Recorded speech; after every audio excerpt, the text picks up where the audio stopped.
Good morning students, मैं श्याम बिहारी कुमार। मैं अपने चैनल पर आप लोग को स्वागत करता हूं।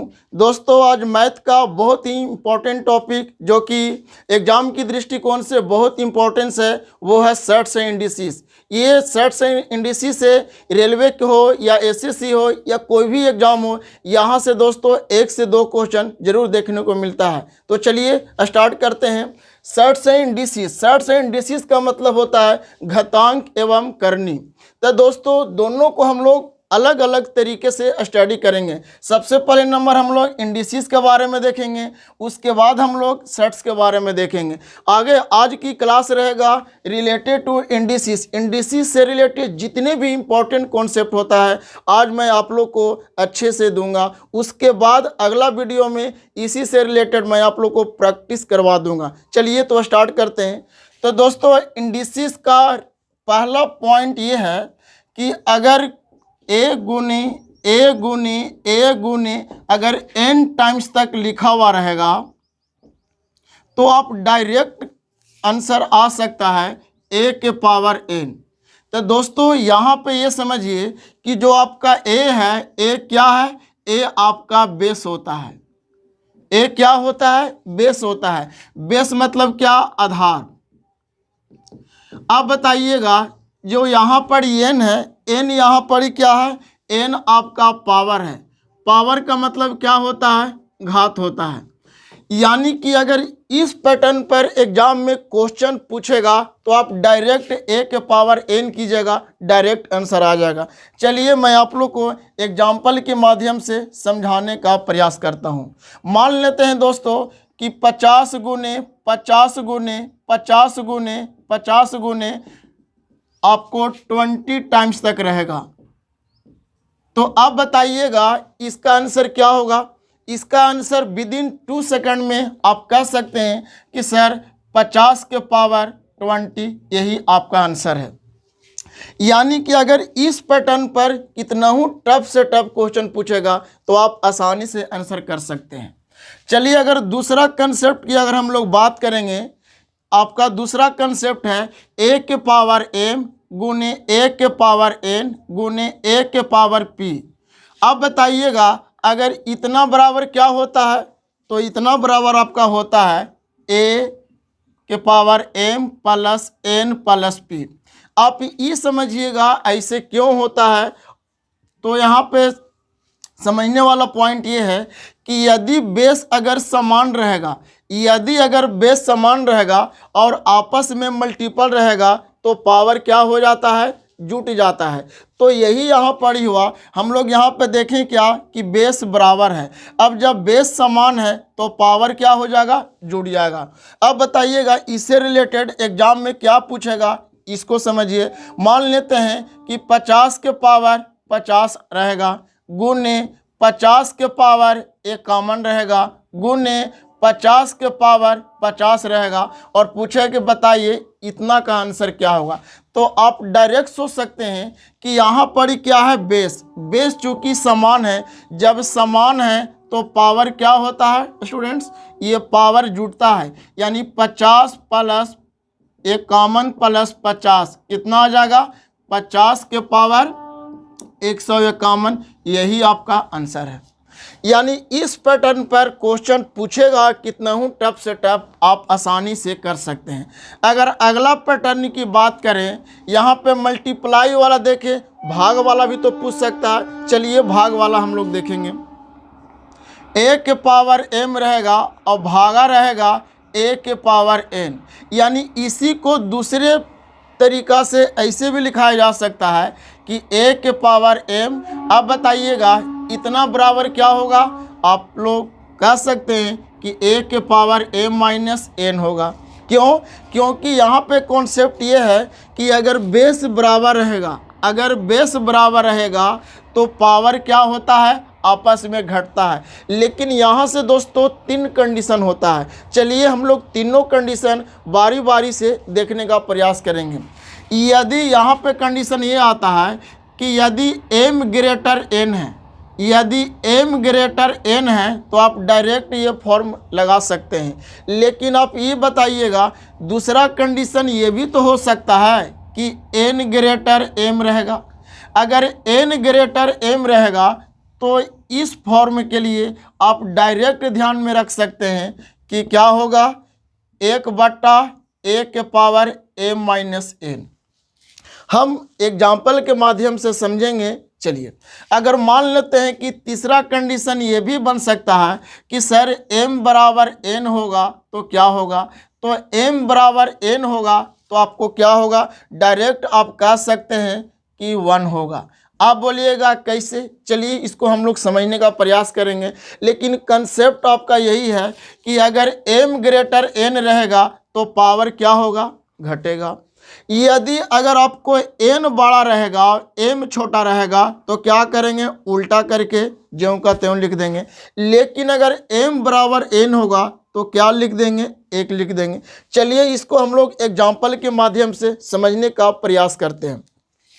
मान लेते हैं स्टूडेंट्स कि आपका एग्जाम्पल है 2 के पावर 7 डिवाइड 2 के पावर 5।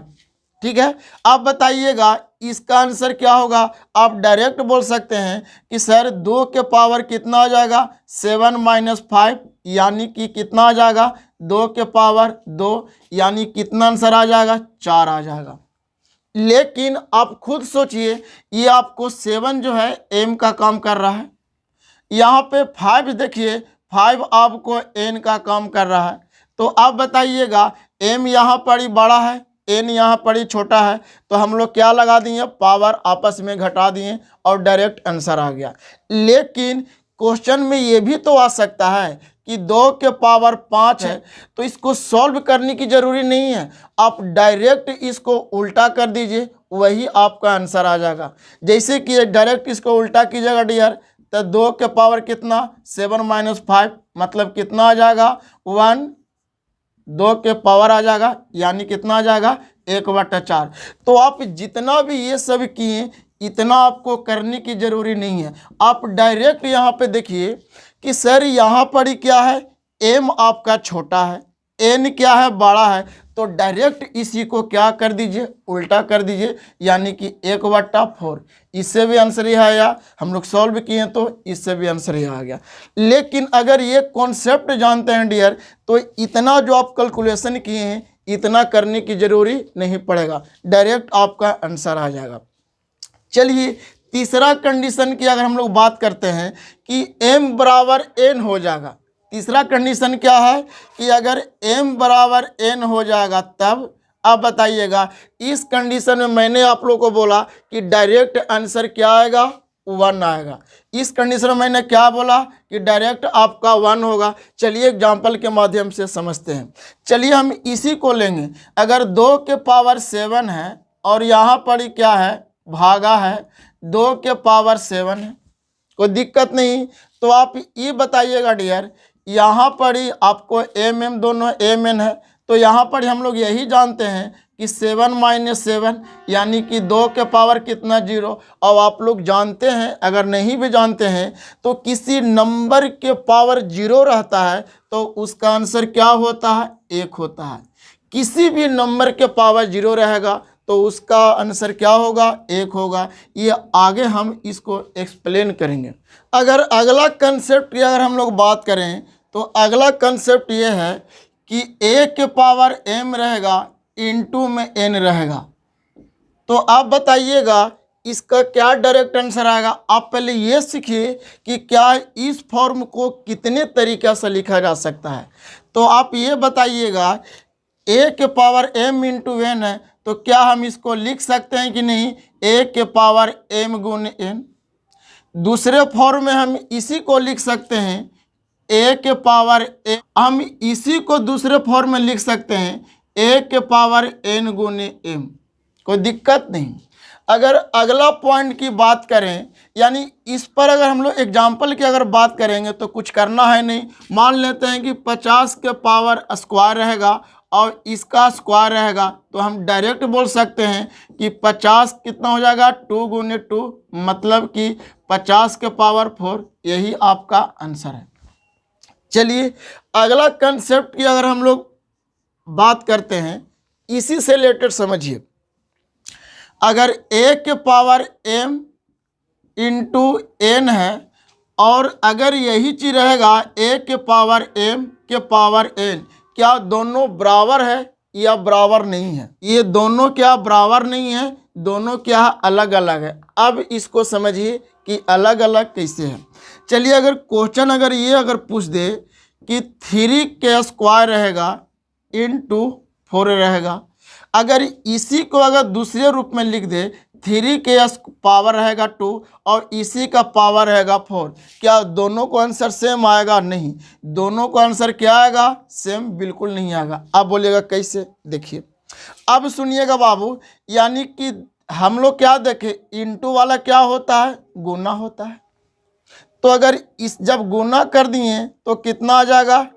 4 दूनी 8। लेकिन यही कंसेप्ट यहाँ पे लाइएगा तो वो क्या होगा? गलत हो जाएगा। देखिए आप बताइएगा 3 के स्क्वायर, ये बताइए इसका स्क्वायर है तो 2 के पावर 4 कितना आएगा? 2 के पावर 4 कितना आएगा? 16 आएगा। क्या दोनों सेम है? सेम नहीं है। इस वजह से अगर इंटू में रहेगा तो डायरेक्ट गुना कीजिएगा, अगर इंटू में नहीं रहेगा तो ऊपर से नीचे सोचिएगा, क्योंकि ऊपर से नीचे सोचिएगा तो आपको ये आंसर प्राप्त होगा, लेकिन इंटू वाला में कुछ सोचना नहीं है। चलिए आगे हम लोग बात करते हैं। दोस्तों यहाँ पे बेस जो भी बराबर था उसको देख लिए। आप प्रश्न उठा सकते हैं कि सर अगर बेस डिफरेंस रहेगा तब, उसके बारे में समझिए। मान लेते हैं कि अगला कंसेप्ट क्या है? a b c के पावर m है, तो कुछ करने वाले नहीं है, डायरेक्ट इसको आप इस रूप में भी लिख सकते हैं, a के पावर m गुने b के पावर m गुने c के पावर m। यही कंडीशन आपका भागा वाला में भी अप्लाई हो सकता है। जैसे a बटा b के पावर m रहेगा तो क्या होगा? a के पावर m रहेगा बटा b के पावर m रहेगा। चलिए अगर अगला कंसेप्ट की अगर हम लोग बात करेंगे जो कि बहुत ही इम्पोर्टेंस रहेगा, तो चलिए इसको समझते हैं। यहाँ पे कॉन्सेप्ट आगे सीखिए कि यदि a के पावर m है बराबर a के पावर n है तो बताइए m बराबर क्या होगा? तो बाबू इस कंडीशन में m बराबर क्या होगा? हमेशा n होगा। इसके बारे में समझिए। यदि अगर बेस बराबर रहेगा, यदि अगर बेस बराबर रहेगा तो पावर क्या? अपने आप बराबर हो जाएगा। जैसे एग्जाम्पल के माध्यम से हम लोग समझने का प्रयास करेंगे। मान लेते हैं कि एग्जाम्पल है 50 के पावर 50 है बराबर, आपको इसी में है 50 के पावर x है। तो अब बताइएगा, प्रश्न पूछ सकता है कि बताइए x बराबर क्या होगा? तो x बराबर डायरेक्ट आंसर बोल सकते हैं कि सर x बराबर 50 होगा। कैसे? क्योंकि बेस आपका क्या है? बराबर है, तो पावर भी क्या होगा? बराबर होगा। मतलब x बराबर कितना आ जाएगा? 50 आ जाएगा। यही आपका आंसर है। अगर दूसरे अगर हम इस किसी का जस्ट उल्टा देखेंगे तो क्या होगा? समझिए।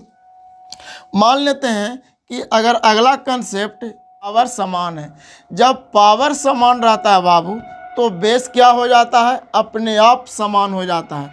मतलब कि इस कंडीशन में क्या होगा? a बराबर b हो जाएगा। ये दोनों बहुत ज़्यादा इम्पोर्टेंस है, इसलिए 2 पॉइंट को ध्यान में रखना बहुत ज़्यादा ज़रूरी है। चलिए अगला कंसेप्ट की अगर हम लोग बात करेंगे तो यदि अगर आपको रहेगा a के पावर 0, तो जस्ट पहले मैंने बताया था कि बाबू किसी नंबर के पावर 0 रहेगा तो उसका आंसर डायरेक्ट 1 होगा। अगर किसी नंबर के पावर 0 रहेगा तो उसका आंसर डायरेक्ट 1 होगा। जैसे एग्जाम्पल के रूप में आप समझ सकते हैं कि 1000 के पावर 0 है, कुछ सॉल्व करने की जरूरत नहीं है, डायरेक्ट इसको आंसर लिखेंगे 1 होगा। यानी कि अगर ये पॉइंट अगर हम लोग समझते हैं, कोई भी नंबर हो उसका पावर अगर 0 है तो डायरेक्ट आंसर क्या होगा? 1 होगा। चलिए अगला कंसेप्ट हम लोग देखते हैं। अगला कॉन्सेप्ट ये है कि -1 है, -1 के पावर अगर मान लेते हैं कि m है, -1 के पावर m है, तो आप ये बताइएगा यहाँ से दो कंडीशन बन सकता है। यहाँ पे दो कंडीशन क्या क्या बन सकता है इसके बारे में समझिए। यदि अगर m क्या रहेगा, इवन रहेगा, और यदि m क्या रहेगा, ऑड रहेगा, क्योंकि बाबू पावर है, पावर या तो इवन हो सकता है या तो ऑड हो सकता है। अब बताइएगा -1 के पावर m अगर इवन रहेगा तो आंसर क्या होगा स्टूडेंट्स, आंसर डायरेक्ट होगा 1। आप बोलिएगा कैसे सर, देखिए मान लेते हैं बाबू कि -1 के पावर इवन कुछ ले लीजिए 100। आप बताइएगा 100 भी क्या इवन है बाबू, तो इसको सॉल्व करने की जरूरी नहीं है, डायरेक्ट हम लोग क्या याद करेंगे, एक आंसर होगा। और भी एग्जांपल आप ले सकते हैं, -1 के स्क्वायर है तो जो आपका स्क्वायर यानी कि दो क्या है, इवन है, यानी इवन है तो आंसर क्या होगा, डायरेक्ट 1 होगा। अब समझिएगा कैसे, चूंकि -1 को 2 बार गुना करेंगे, -1 गुने -1, तो आप बताइएगा माइनस माइनस प्लस, अब 1 गुने 1 कितना आ जाएगा, 1 आ जाएगा। अगर उसी तरह से अगर -1 के पावर m है और m के जगह पे ऑड रहेगा, तब अगर m के जगह पे अगर ऑड रहेगा तो क्या कीजिएगा, आप डायरेक्ट इसका आंसर कितना आएगा, -1 आएगा। डायरेक्ट आंसर क्या आएगा, -1 आएगा। आप बताइएगा एग्जांपल समझिए बाबू, यहाँ पे -1 के पावर 101 है, डायरेक्ट आप कह सकते हैं कि सर इसका आंसर क्या होगा, -1 होगा। और भी एग्जांपल के माध्यम से समझना चाहते हैं तो समझिए, -1 के पावर 3 है, 3 भी क्या है, ऑड है, तो बताइए -1 को अगर 3 बार गुना कीजिएगा तो minus minus plus, plus minus minus, यानी कितना आ जाएगा, -1 आ जाएगा, चूंकि यही आंसर है। मतलब हम लोग ये सीखें कि -1 के पावर अगर इवन रहेगा तो डायरेक्ट आंसर क्या होगा, 1 होगा। यदि -1 के पावर ऑड रहेगा तो डायरेक्ट आंसर क्या होगा, -1 होगा। लेकिन आप क्वेश्चन एराइज कर सकते हैं कि सर अगर मान लेते हैं कि 1 के पावर कुछ भी रहेगा, तो यहाँ से कंसेप्ट ये आता बाबू कि 1 के पावर ऑड रहे या इवन रहे, हमेशा आंसर क्या होगा, 1 होगा। मतलब कि 2 पॉइंट को अगर कंबाइन अगर हम लोग करेंगे कि 1 के पावर कोई नंबर रहेगा, नंबर 1000 लाख कुछ भी हो सकता है, तो डायरेक्ट आंसर क्या होगा, 1 होगा। चलिए, तो दोस्तों इस चैप्टर में आज हम लोग इंडिसेस से रिलेटेड जितने भी महत्वपूर्ण कंसेप्ट थे ये हम लोग देखे।